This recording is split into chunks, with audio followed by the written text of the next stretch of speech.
Hello friends, welcome to my channel Sushant Chess Quiz. Today we are at the next topic, that is bishop versus pawns.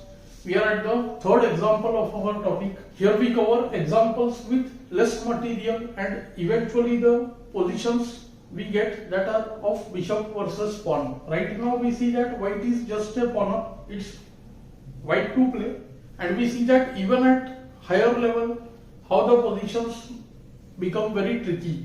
So here see, first we will go into the game and see what happened. White, as per his plan, thinks that there are more pawns on the king side. So with an outside passed pawn, it's like a typical king and pawn endgame case. So he just goes with the move h3, fixing the pawn on h4, and g takes h3, g takes h3, assumes that after kg5, kh4, he should win the game easily. Okay, black had also seen something. Let's see.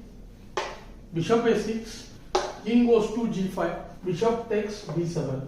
Now one would safely assume that after bishop takes b7, king takes b7, king h4, kc7, kg5, kd7, kf6, ke8, kg7, the h pawn should promote and white should win the game easily. But interestingly, in the game of chess, there are many unexpected twists and turns.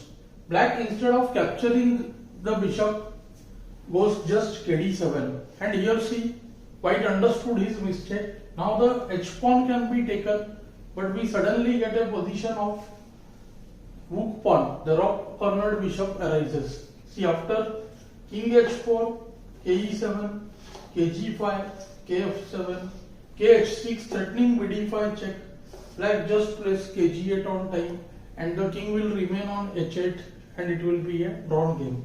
Even if white tries now to go king f6, ke8, bd5, block this g8 square. After king f8, black can keep his king on e8 or e7 squares, and as soon as the white king goes to g7 and h4, he can come king f8 and kg7.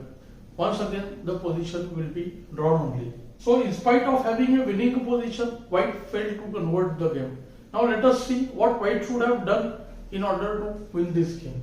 As per the technique, all white had to do was keep more number of pawns on the king side, which he could have simply achieved with see, first king g5, again forcing h3, and not going gh but playing g3.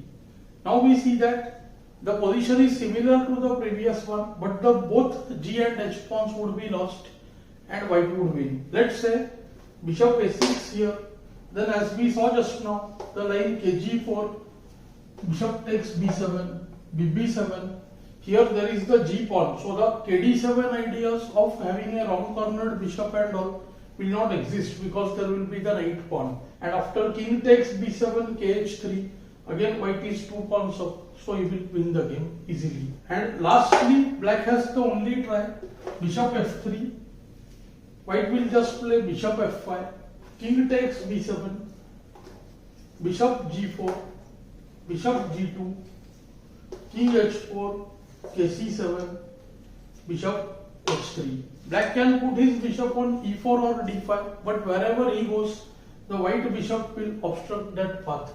Let's say bd5, then see kg5, kd8, kf6, ke8, and either bishop f5 or bishop e6. Right now bishop f5 is very good. White can simply m2 push the h and the g pawns. See, note that whenever we have this kind of situation, white will put his g and h pawns in such a way, and he will play the g pawn ahead because bishop g6 hg, he wants to have the g pawn at the end. One will avoid this kind of positions, although this particular one is winning because the g8 square is guarded. So we cannot allow the king to reach g8. That is the thing we need to avoid. Thus white would have won the game very easily this way. So the whole position was about not getting into a very limited set of pawns position and avoiding the last trap of wrong cornered bishop. I hope you found this lesson useful and instructive. Do let me know in the comments below. Thanks for your time.